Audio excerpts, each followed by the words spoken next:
일반 두드러기와 만성 두드러기의 차이, 그리고 만성 두드러기의 원인까지 강의로 듣고 오셨습니다. 이제 본격적인 치료 사례들 함께 만나보도록 할 텐데요. 박사님, 첫 번째 치료 사례 어떤 거 가지고 오셨나요? 네, 30대 초반의 여성이 임신을 하려는데 만성 두드러기가 심해서 항히스타민제를 복용 중이라고 하면서 내원했습니다.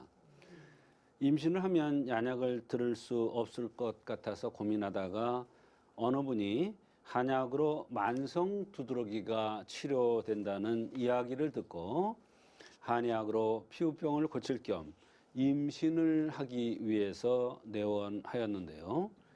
한약을 투여 후 두드러기가 치료되어서 항히스타민제를 끊을 수 있었으며 몸이 좋아져서 건강한 아기를 임신했다가 출산에 성공까지 한 경우가 있었습니다. 네, 사실 임신을 하면 가장 걱정되는 부분이 이렇게 약을 함부로 복용할 수 없다는 건데요. 다행히 생약인 한약을 복용할 수 있다니까 정말 다행인 것 같습니다. 그렇다면 구체적인 증상들도 좀 소개를 해주시죠. 네, 만성 두드러기로 항히스타민제를 10년 이상 복용했다고 했습니다. 두드러기가 특히 밤에 더욱 심한데 원래도 피부가 약해서 잘 가려웠었는데 처음에 두드러기가 시작된 것은 방광염이 심해서 양약을 항생제를 아주 세게 복용한 후에 시작된 듯하다고 했습니다. 몸살 기운이 있으면서 소변이 잘 안 나오고 배가 아팠었으며 명치 이하가 답답할 때가 많았고 아주 어릴 때는 이유 없이 쓰러진 적도 있다고 했습니다. 어깨가 잘 아프고 등도 아플 때가 많으며 임신을 계획 중인데 너무나 걱정이라고 하면서 내원한 것입니다. 네, 가려움증이 밤에 더 심해진다고 하셨는데 이렇게 밤에 더 심해지는 원인 또 있을까요? 네, 한의학에서는 어떤 증상이 낮에 심하냐 밤에 심하냐에 따라서 다르게 해석을 하는데 낮이고 밤이고 가릴 것 없이 또 증상들이 심해지는 경우도 있죠. 이 모든 것을 다 원인과 치료법이 다릅니다. 밤에 심한 것은 대개 혈이 부족돼서 나타난 경우가 많습니다. 또 한 가지는 식적열이라고 해서 식적에 의한 두복열로 인해서 야간에 가려움증이 심해지는 경우도 볼 수가 있습니다. 네, 식적에 의한 두복열, 어떤 증상인가요? 네, 두복열이라는 것은 바로 배에서 열이 난다 이런 얘기예요. 이것은 음식 섭생이 잘못돼서 소화가 안 되면 야간에 배가 뜨끈뜨끈하게 열이 납니다. 그래서 잠을 잘 때 배를 이렇게 까고 자는 사람들 있죠. 이런 사람들은 대개 저녁 식사를 많이 해서 밤에 배에서 열이 나는 겁니다. 이 여성도 스트레스성 소화 장애에 의해서 두드러기이므로 밤에 증상이 심하다고 판단되었고 화담 청화탕이라는 것을 투여하여 좋은 결과가 있었던 것입니다. 네, 이렇게 스트레스성 소화 장애가 원인이 됐다고 판단하신 그 근거가 궁금하거든요. 네, 이것을 설명하려면 생긴 모습을 말씀드려야 할 것 같습니다. 얼굴이 앞으로 돌출된 돌출형입니다. 네, 또 얼굴이 붉습니다. 또 코가 여성치고 길면서 내려먹었습니다. 키는 160에 60kg 정도 나가니까 약간 통통한 그런 형입니다. 살집이 있는. 얼굴이 이렇게 함한 사람이 있고 얼굴이 반대로 돌출된 형이 있습니다. 얼굴이 함았다는 것은 차다. 순환이 안 된다. 이렇게 볼 수가 있습니다. 음적이고 냉한 체질이 되겠죠. 반대로 얼굴이 이렇게 돌출된 형은 양적이고 열이나 화에 의해서 여러 가지 병들이 발생될 가능성이 많은 체질입니다. 그런데 이 여성은 얼굴이 돌출되었을 뿐만 아니라 얼굴이 붉음으로 화가 자주 동해서 여러 가지 병이 생겼을 것으로 생각된 것입니다. 그러니 신경성 소화 장애로 인해서 두드러기가 생긴 것으로 판단을 한 것입니다. 더군다나 이 여성은 피부가 따끔따끔거린다고 했는데 이것도 화가 심해서 나타나는 전형적인 증상 중에 하나가 되겠습니다. 네, 피부가 어떻게 아픈지도 중요한 거였습니다. 이 여성분의 경우에는 따끔거리면서 아픈 것이 특징이었어요. 그렇습니다. 그 통증의 양상이 대단히 중요합니다.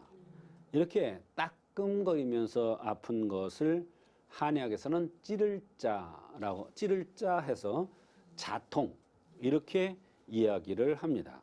또 피부가 은근하게 가려운 경우가 있습니다. 또 따끔거리면서 가려운 경우가 있습니다. 두 가지는 전혀 그 원인이 다르고 치료법도 다릅니다. 또 이 여성은 코가 길게 내려 먹은 것이 특징이었는데요. 여성은 코가 짧은 것이 보통이죠. 코가 길게 내려먹은 생김사라면 일반적으로 집안에 있으면 처지고 귀찮아합니다. 또 우울해집니다. 반대로 바깥에 나가면 아주 활달해지고 적극적이고 자기 주관이 뚜렷한 것이 특징입니다. 그런데 여성이기 때문에 사회적인 이런저런 제약이 많이 있겠죠. 그래서 항상 화가 울체돼서 병이 이론이 된다는 이론이 성립이 되는 것입니다. 마지막으로 맥은 72, 70맥으로 비위에 떨어졌습니다. 말하자면 소화와 관련돼서 병이 왔을 것이라는 것을 유추할 수 있는 그러한 맥이 되겠습니다. 네, 정말 이렇게 생김새와 성격, 맥까지 모두 병과 연관되는 것 같습니다. 네. 그렇다면 이분의 경우에는 또 어릴 적에 쓰러진 적이 있다고 하셨는데 네. 이것도 연관이 있는 건가요? 예, 두드러기가 연관이 많다고는 볼 수는 없는데요. 그렇지만 생긴 모습을 볼 때 중기증으로 보입니다. 중기증이라는 것은 다른 사람과 언쟁을 하다가 이유 없이 혼절을 하는 겁니다. 이유 없이 쓰러져요. 언쟁을 하지 않더라도 기분이 언짢아도 이러한 현상이 나타날 수가 있습니다. 여성들이 잘 쓰러지는 경우가 많죠. 예민하고 성질이 격한 사람들에게서 나타나는 증상인데요. 문제는 복잡하고 경쟁이 심한 사회에 살다 보니까 이런 환자들이 많이 늘어나는 게 특징입니다. 원인도 모르고 자꾸 쓰러집니다.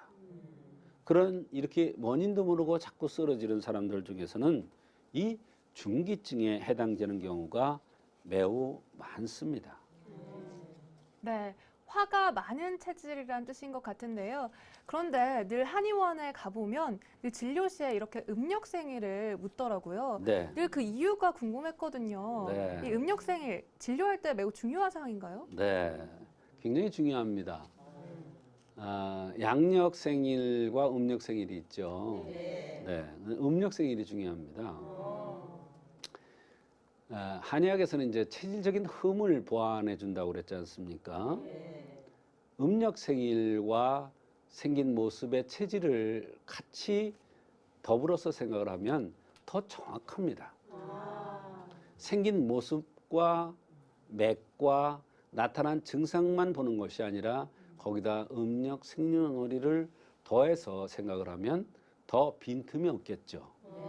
그러니까 원인을 찾는데 더 정확하다 이런 얘기예요. 이 사람이 어떤 성향인가에 이런 것도 알 수가 있습니다. 이 여성도 바로 음력으로 7월 5일생입니다.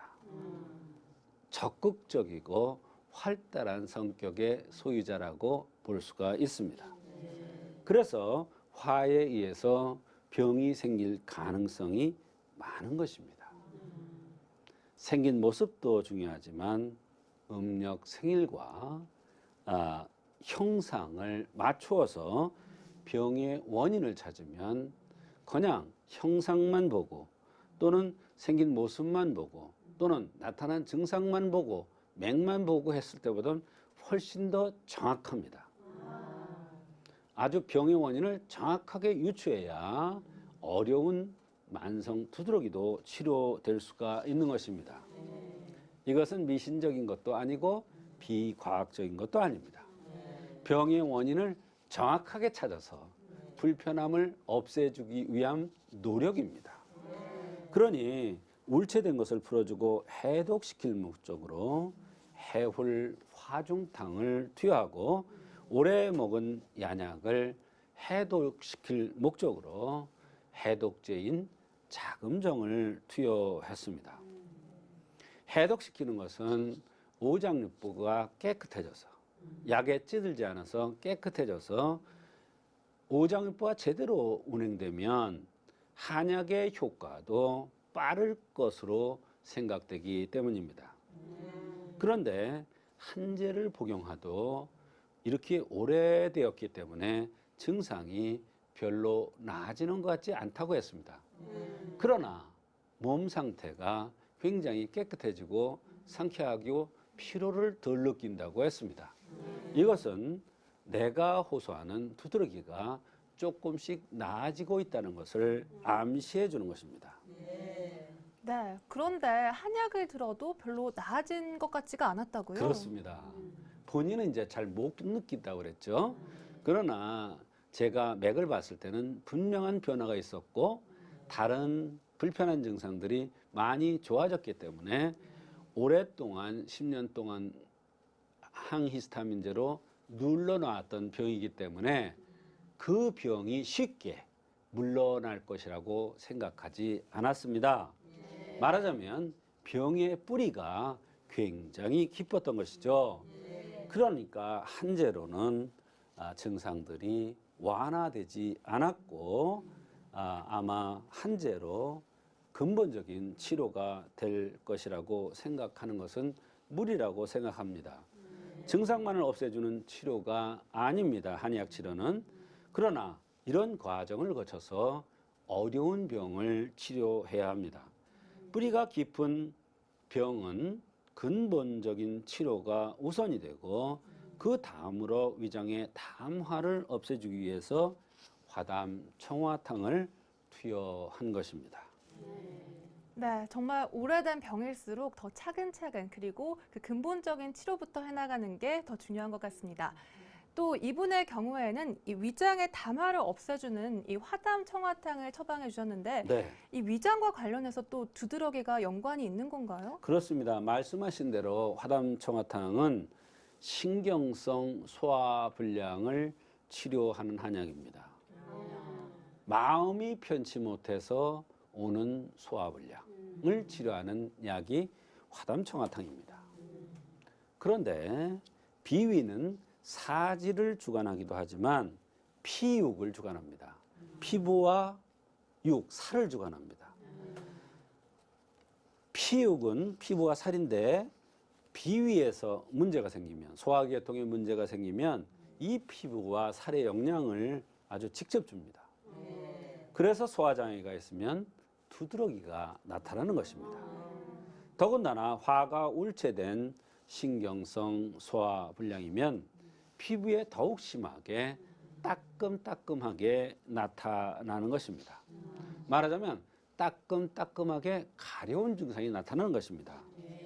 신경성 소화장애에 의한 것이므로 밤에 증상이 더 심했고 이런 이론은 한의학의 독특한 이론이기 때문에 아마도 밤에 증상이 심하다고 여기저기 가서 얘기해도 잘 알아듣기가 쉽지 않았을 것입니다. 그러므로 두드러기가 생겼을 때 항히스타민제 같은 임시로 가라앉히는 약분이 없으므로 양약을 들 때만 증상이 가라앉아서 만성화되고 그렇게 오랫동안 고생을 했던 것입니다. 네, 한제를 들 때는 별 효과가 없었는데 그렇다면 장기적으로 복용한 후에는 좀 효과를 봤나요? 그렇습니다. 한제를 더 들면서부터 본인이 느끼기에 피부의 따끔거림이 많이 가라앉았고 주부습진처럼 손끝이 벗겨지던 것도 좋아졌으며 항히스타민제를 끊고 한 달간을 복용하지 않았는데도 몸이 가렵지 않았다고 했습니다. 환자가 너무나 신기했습니다. 10년 동안이나 계속 양약을 들던 그런 두드러기인데 효과가 나기 시작하니까 얼마나 신기했겠습니까? 투제를 복용하고부터는 가려움도 없고 몸의 컨디션도 굉장히 좋아지고 항히스타민제를 전혀 복용하지 않아도 될 정도가 되었는데 몇 개월 후에 아기를 임신하는 데 성공했고 출산 후 2년 만에 다시 조금씩 증상들이 나타나는 것 같아서 다시 내원해서 확인된 사항이 되겠습니다. 네, 이렇게 만성 두드러기가 치료돼서 몸도 좋아져서 임신과 출산까지 하셨는데 네, 그런데 다시 병이 재발되신 거군요. 그렇습니다. 한약을 투여 후에 만성 두드러기도 치료되고 몸도 좋아져서 또 임신에 성공하여 건강한 아기를 출산하였습니다. 그런데 몸조리를 못하니까 면역력이 떨어지고 그렇게 되니까 다시 같은 현상이 나타나는 것입니다. 사람의 병은 완벽하게 치료해도 섭생을 잘 하지 못하면 재발하는 것이 특징입니다. 한약이 임시약이라는 뜻이 아니고 그 형에 그 병이 생기기 때문에 주변 환경상 스트레스에 노출되거나 또는 저녁 식사를 많이 하거나 이런 식습관이 잘못되면 몸의 저항력이 떨어지면서 차츰차츰 같은 현상이 반복이 됩니다. 더군다나 이 여성은 출산 후 2년이 되었기 때문에 면역력이 많이 감소됐을 것이고 그렇기 때문에 다시 같은 증상이 서서히 나타났던 것입니다.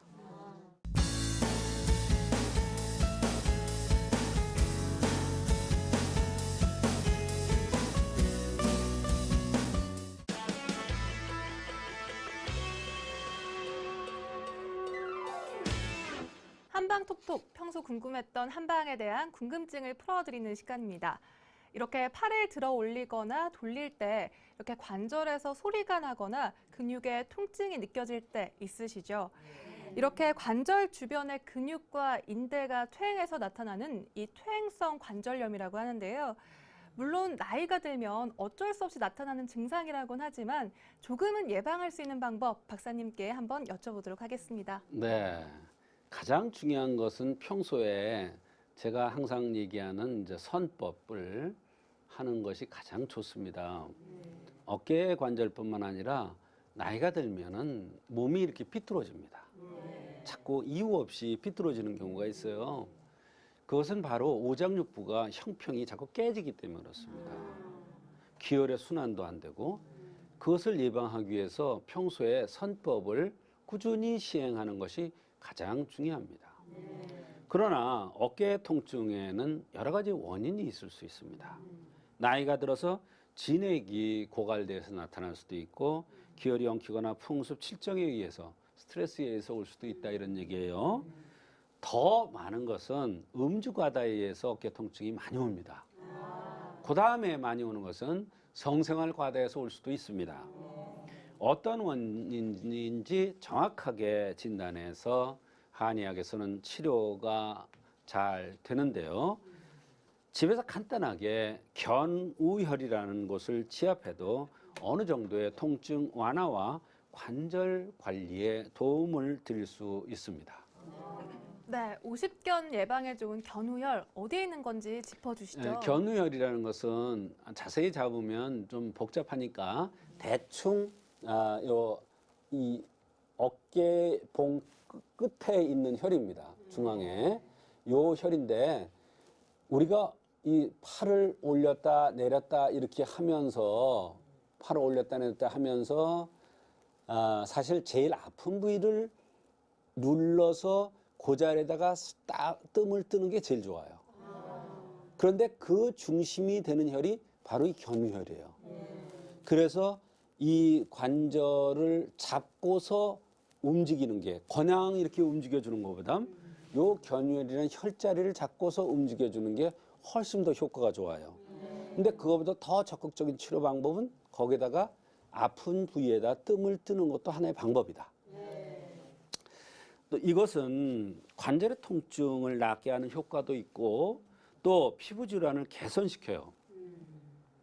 거기에 경락이 피부 질환과 관련된 경락이 흐르기 때문에 그래요. 그래서 각종 가려움이나 두드러기 등에도 응용을 할 수가 있는 거예요. 또 오십견 예방에 추천드리고 싶은 혈자리가 바로 여기입니다.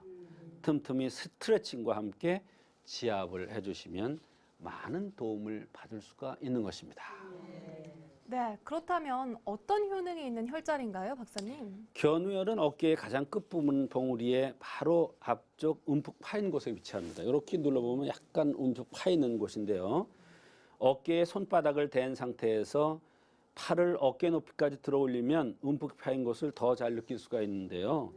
이 부위 근처를 눌러서 지압을 살짝 해주면요.